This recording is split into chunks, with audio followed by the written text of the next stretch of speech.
Bonjour à tous et à toutes et bienvenue dans cet atelier Entreprendre organisé par la CCI Côte d'Or Saône-et-Loire. Chaque année, nous avons le plaisir d'accompagner près de 800 créateurs et repreneurs dans leurs projets entrepreneuriaux à travers notre territoire. Dans ce cadre, tous les mois, nous proposons des ateliers sur différentes thématiques pour vous proposer des exemples concrets et des méthodes concrètes pour avancer dans votre projet. Nous sommes Antonin Neff et Laure Bolino, nous sommes conseillers à la création et la reprise d'entreprise à la CCI Côte d'Or Saône-et-Loire et nous allons animer cet atelier. N'hésitez pas à vous abonner à notre chaîne pour ne pas manquer nos prochains ateliers et à aimer cette vidéo si elle vous a été utile. C'est aussi un moyen d'aider d'autres entrepreneurs à découvrir notre contenu. Si vous souhaitez être accompagné dans votre projet et aller plus loin dans les ateliers, nous vous invitons à contacter l'espace Entreprendre de la CCI Côte d'Or Saône-et-Loire et à aller sur le site internet aussi pour voir les différentes formations que nous allons pouvoir vous proposer. Ensemble, nous pourrons aller plus loin dans votre projet et beaucoup plus dans le détail via des rendez-vous plutôt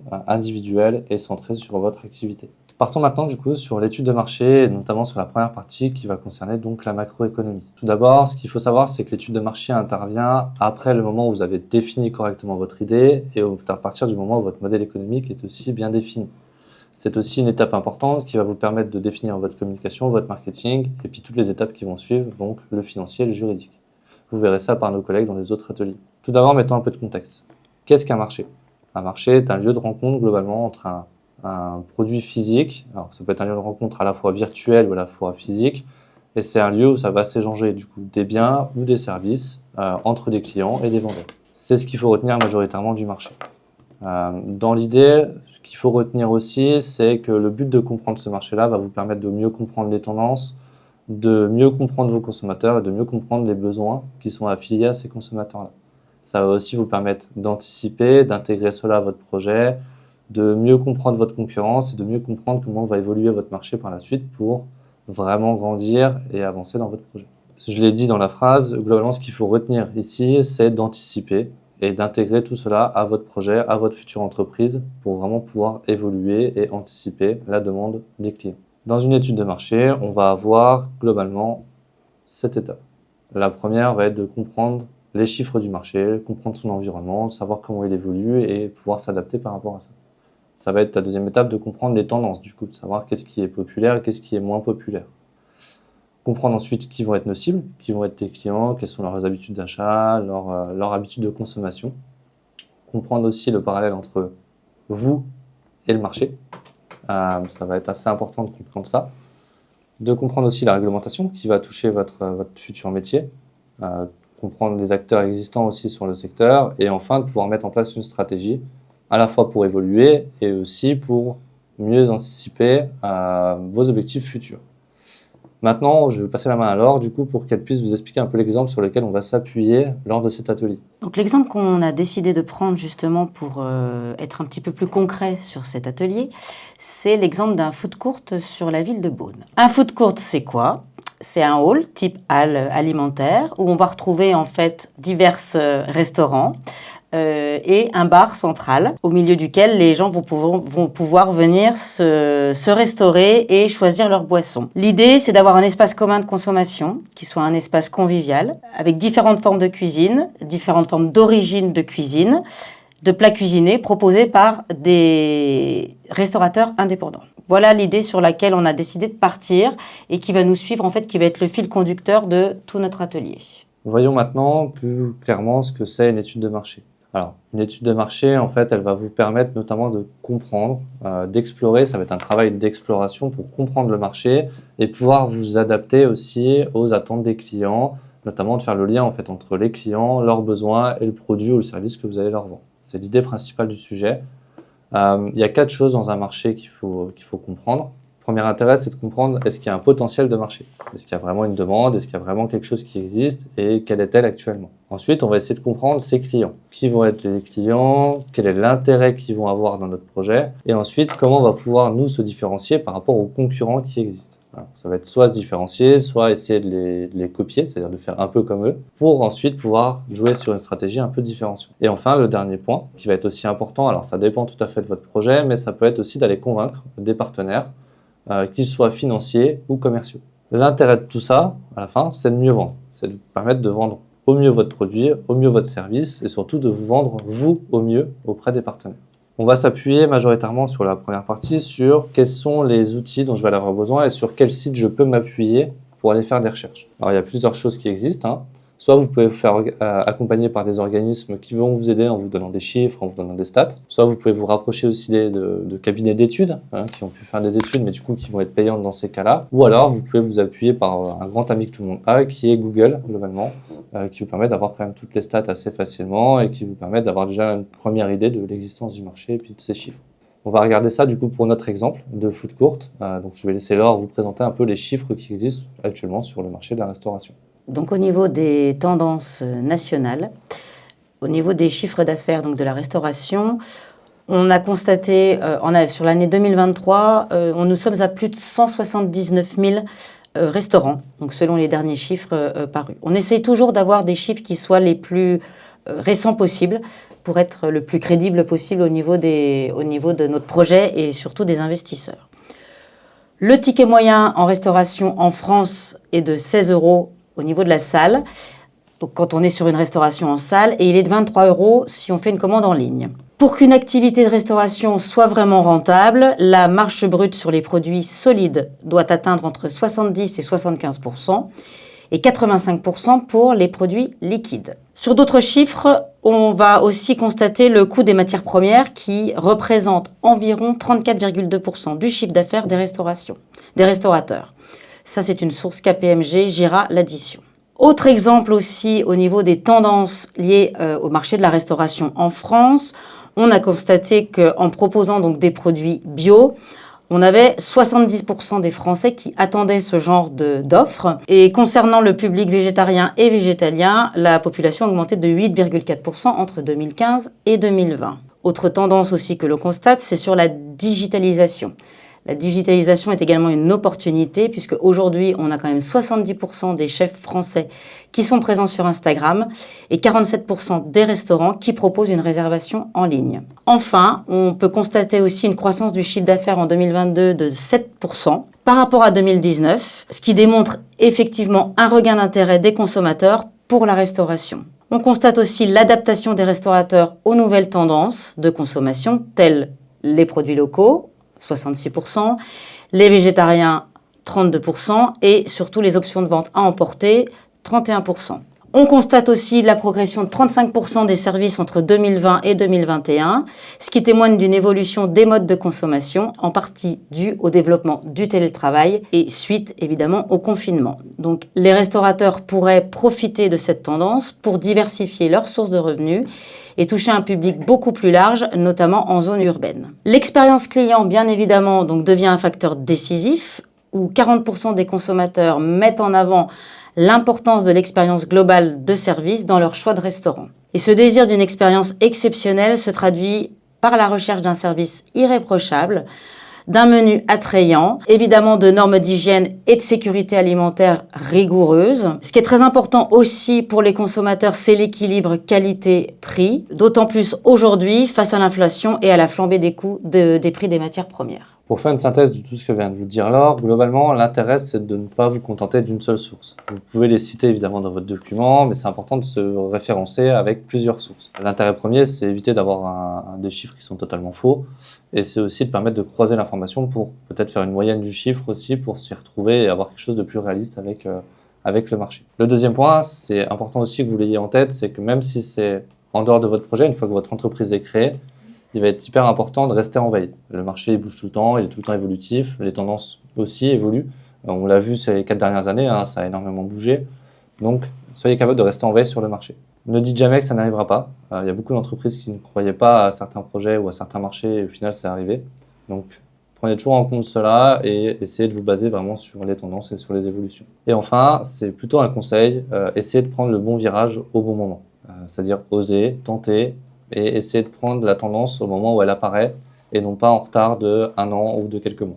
Intéressons-nous maintenant aux différents outils qu'on va voir donc après cette étude de marché sur plutôt les outils sur les clients, sur votre profil et sur comment on va évoluer par rapport à ça. Commençons par le plus important, globalement, les clients.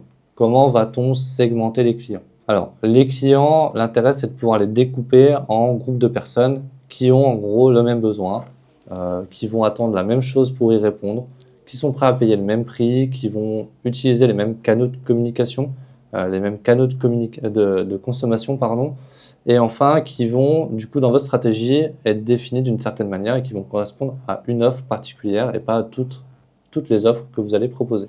Donc, comment segmenter? Il y a 3 critères majoritaires dans la segmentation. Tout d'abord, il faut que votre segmentation elle soit mesurable. Il faut qu'elle soit accessible, c'est-à-dire que vous allez pouvoir aller toucher votre cible et non pas juste vous dire bah voilà, je vise ces gens-là, mais je ne sais pas comment y aller et je pense qu'ils sont intouchables. Et enfin, il faut que ce soit une cible qui soit rentable. Alors, on est quand même une entreprise, notre but est quand même de gagner de l'argent à un moment donné, d'avoir une rentabilité. Donc, il faut que ces personnes-là soient solvables et qu'on puisse du coup aller chercher la rentabilité derrière. Ça, en gros, ça va être votre marché. Une fois que vous avez bien défini vos cibles et vos segmentations, ça va être votre marché. Pour faire ça, on a un outil du coup qu'on va appeler un persona. Ça va être un outil qui va vous permettre de vraiment vous projeter dans la tête d'un client. Vous allez définir d'abord votre segmentation et ensuite vous allez vous dire ok, j'ai ce client-là, je me mets dans sa tête ou je m'entoure de personnes qui correspondent à ce profil-là et je vais aller creuser sur quelles sont ses problématiques, quelles sont ses habitudes de consommation. Qu'est-ce qui actuellement l'empêche de répondre à ces problématiques? Et donc, qu'est-ce que va attendre cette personne pour qu'on puisse répondre? Et donc, quels vont être ses critères en fait d'attente pour qu'une entreprise réponde à ses besoins? Et en face de ça, vous allez pouvoir définir en fait quelle est l'offre que vous allez pouvoir définir pour cette personne-là pour résoudre tous ces problèmes et répondre au maximum à ces critères. On va prendre notre exemple donc sur le food court et on va vous présenter un peu différents profils qu'on peut avoir et potentiellement 1 ou 2 problématiques aussi qui peuvent être liées. Donc, je vais passer la main alors. En fait, on va avoir 3 exemples de personas en fonction de 3 cibles qu'on a décidé de définir. La première cible étant les familles.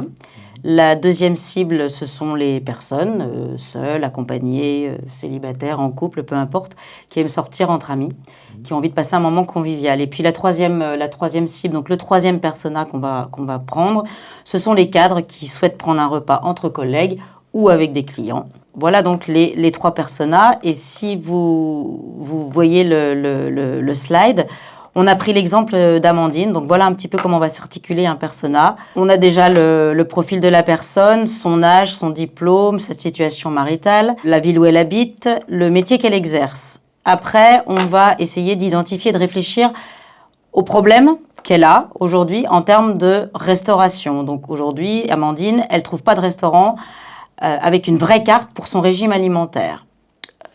Elle n'a pas de lieu où elle se sent comme chez elle. Ça, c'est sa problématique. Les freins qu'elle va effectivement avoir, c'est le manque de choix à la carte, le peu de propositions de produits, et puis des prix surtout qui sont assez élevés. Et ses habitudes de consommation à Amandine, on a pu constater, elle est végétarienne depuis plus de 10 ans, elle aime sortir 2 à 3 fois par semaine au restaurant, entre amis ou juste en famille. Elle aime manger au calme et elle veut discuter autour d'un bon verre de vin. Voilà, elle est très, très, très branchée réseaux sociaux. Ses critères de décision, elle aime avoir des produits de qualité, de saison, à un prix qui soit plutôt abordable quand elle sort en famille ou entre amis.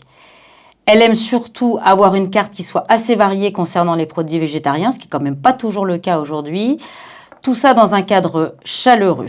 Et puis les facteurs clés de succès pour Amandine, ce serait de lui proposer une carte végétarienne avec au moins 5 plats minimum pour que ça lui fasse un choix. Travailler surtout avec des produits de saison et changer la carte selon les saisons, évidemment. Travailler aussi en circuit court avec des produits locaux et avoir une formule famille avec un prix réduit. Voilà.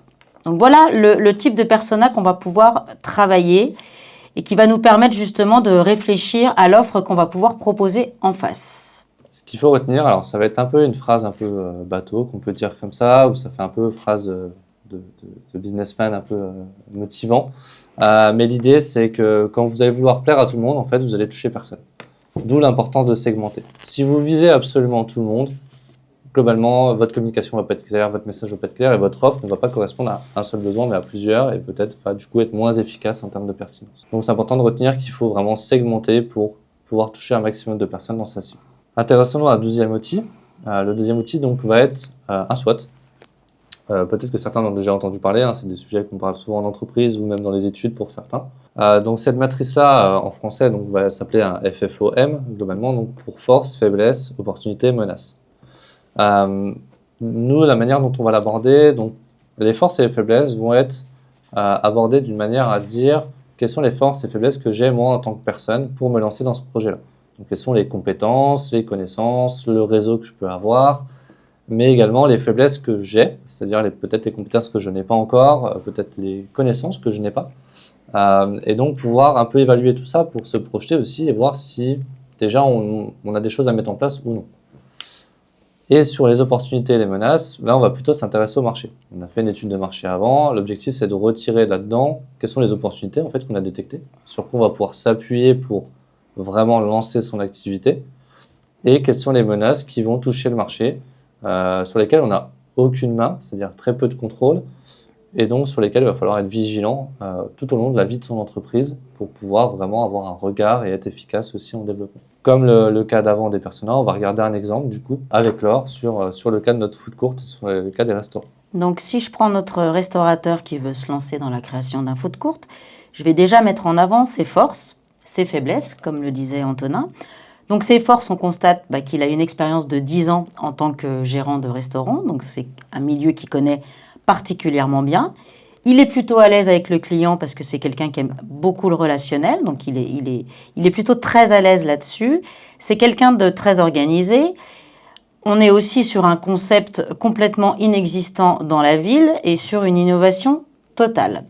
Ça, c'est ses forces. En revanche, ses faiblesses, on a pu constater qu'il manque de compétences, notamment en termes de comptabilité et de communication. La deuxième faiblesse aussi qui va le concerner, c'est qu'il n'a pas encore de notoriété dans la ville parce qu'il n'est pas habitant de Beaune depuis très longtemps et qu'il n'a pas un réseau qui est extrêmement développé. Et puis la troisième faiblesse qu'on a pu mettre en avant, c'est qu'il a un apport personnel qui est assez faible pour un projet qui, somme toute, va demander des investissements assez conséquents. En termes d'opportunités et menaces, donc si on regarde par rapport à l'environnement qui l'entoure, on est sur un concept complètement inédit, complètement inexistant dans la ville où il y a déjà une quantité assez importante de restauration. Il y a une offre qui est quand même assez développée, mais ce concept-là n'existe pas. C'est une opportunité pour notre restaurateur. La deuxième opportunité, c'est qu'il va pouvoir bénéficier du tourisme. On est sur une ville qui est extrêmement touristique et extrêmement dynamique. Et puis aussi, il va pouvoir bénéficier de la croissance du secteur de la restauration, comme on l'a dit tout à l'heure, en termes de chiffres au niveau national, puisqu'on est sur une croissance à hauteur de 7%. En ce qui concerne les menaces, on va effectivement constater, et on vient déjà de le dire, qu'il y a une très très forte concurrence sur la ville de Beaune. On a une deuxième menace aussi dont on est au courant, c'est la législation et la réglementation qui sont vraiment deux éléments très forts sur ce secteur d'activité qu'est la restauration. On a aussi un troisième élément dont il ne faut pas négliger, c'est l'inflation qui va fortement impacter les charges et donc le prix de vente, le panier moyen. Et puis bien évidemment, ce qui en déduit de cette inflation, c'est le pouvoir d'achat des clients qui est en forte baisse. Donc voilà un petit peu ce qu'on peut dire sur le SWOT de notre exemple de restauration. Pour rebondir sur ce que vient de dire Laure, en s'appuyant sur son SWOT, ce qui va être important aussi, et que je n'ai pas forcément dit juste avant, mais c'est important aussi de réfléchir à comment vous allez pouvoir corriger ou compenser les faiblesses que vous avez. On a vu que dans l'exemple, il avait des faiblesses dans la comptabilité, dans la communication. Lui, par exemple, notre chef d'entreprise va pouvoir peut-être se faire accompagner par un expert comptable, ce qui va lui permettre de se décharger en fait de cette capacité de comptabilité et donc de rester professionnel dans son métier tout en ayant un suivi de chiffres assez important. C'est vraiment un point important aussi là-dessus, c'est de vraiment retenir qu'il faut que vous ayez une manière de corriger ces faiblesses-là, ou en tout cas une manière de les compenser pendant une certaine période. On va s'intéresser maintenant, après le SWOT, à la réglementation. Donc Laure l'a dit, mais on l'a vu aussi dans le SWOT, la réglementation va beaucoup toucher ce secteur-là. Selon vos secteurs, selon votre activité, vraiment aller faire des recherches pour savoir un peu toute la réglementation qui va entourer, toute la législation qui va encadrer cela, et puis aussi pouvoir anticiper potentiellement les nouvelles lois ou les nouvelles règles qui vont s'appliquer à votre secteur. On va regarder avec l'exemple qu'on a pris, les premières règles, on va dire, ou les premières réglementations sur lesquelles il faut faire attention. Alors le secteur de la restauration est un secteur qui est extrêmement réglementé.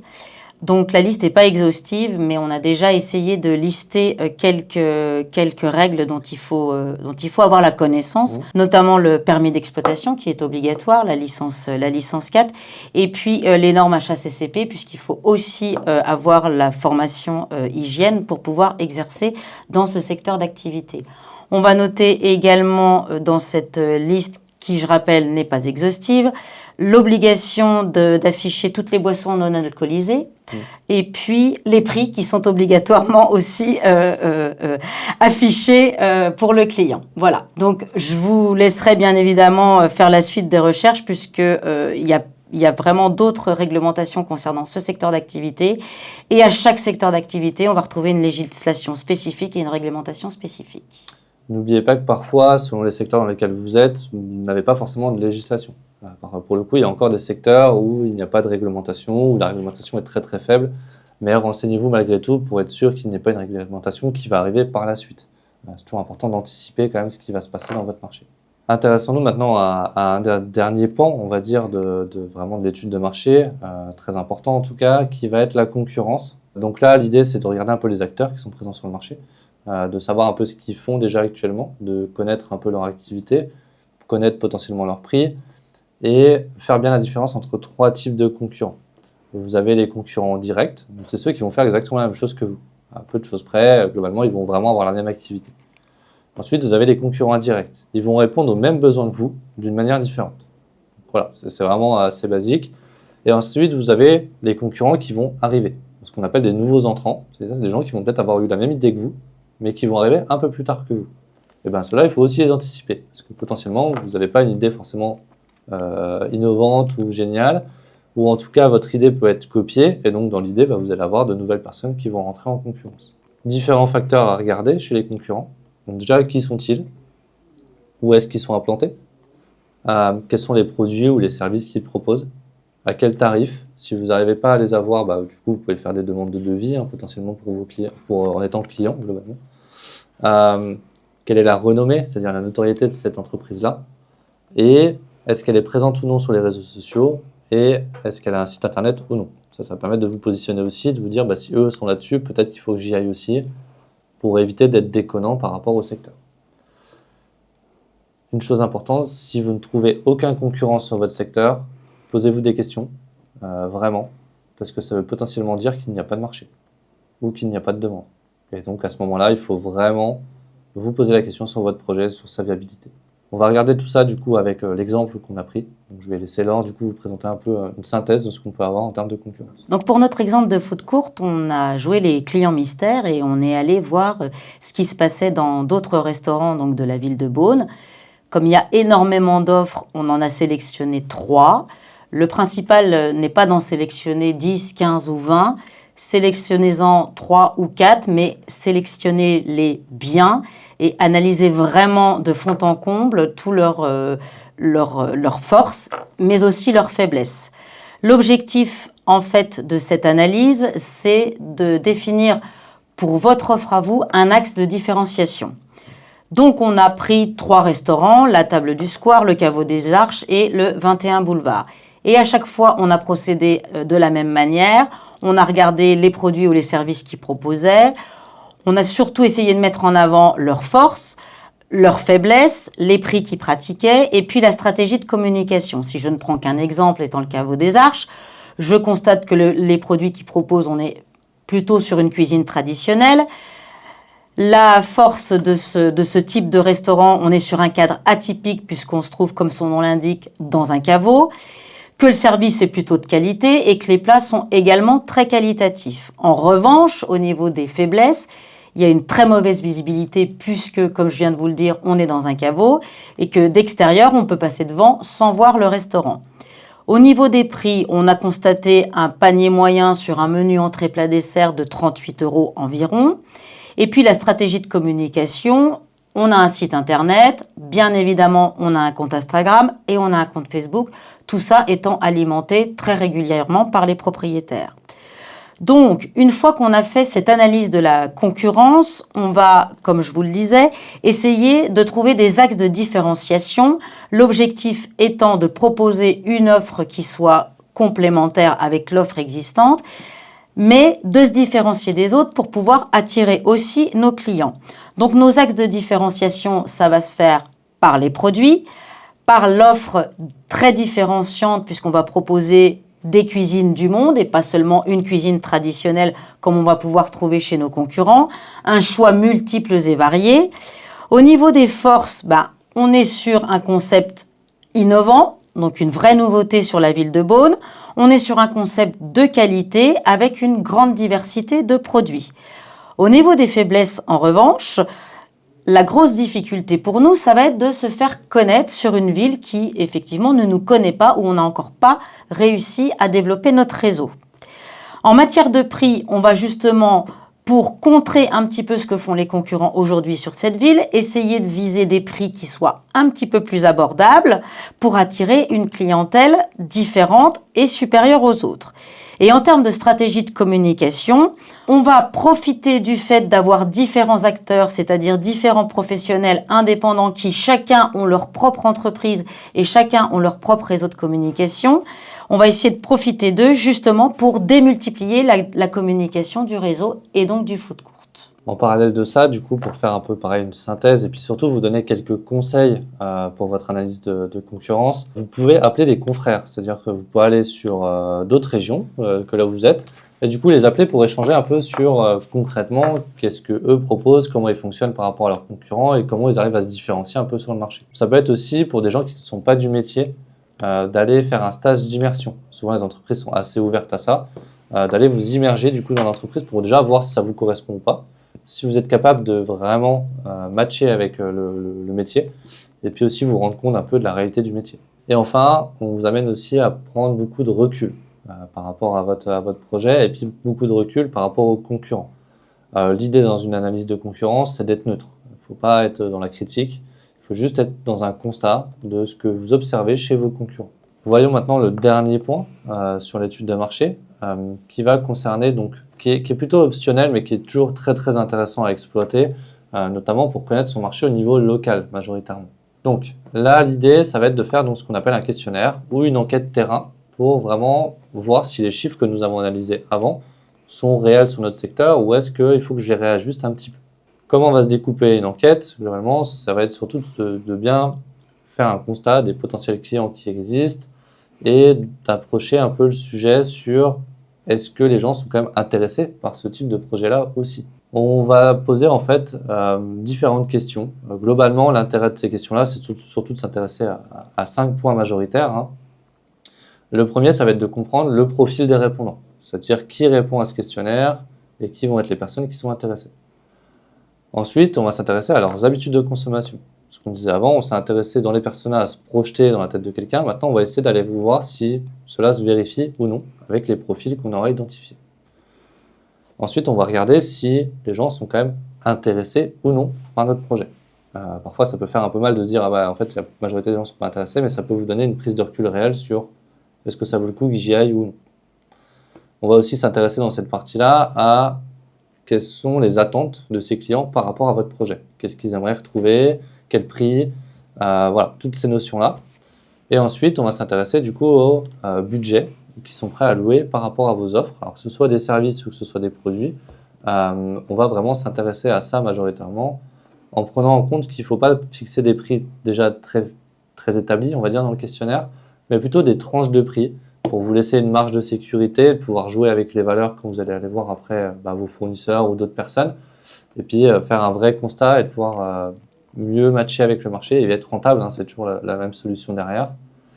Et enfin, le 5e intérêt du questionnaire, ça va être de récupérer potentiellement une base de données clients en récupérant potentiellement des adresses mail ou des contacts qui vont vous permettre au moment du lancement de directement lancer une campagne publicitaire auprès de ces personnes pour tout de suite avoir des premiers clients et des premiers prospects pour ensuite les convertir et donc les fidéliser par la suite. On va vous montrer un peu avec un exemple ce que ça peut donner aussi et concrètement comment on va pouvoir vous présenter avec quelques conseils l'intérêt de ce questionnaire.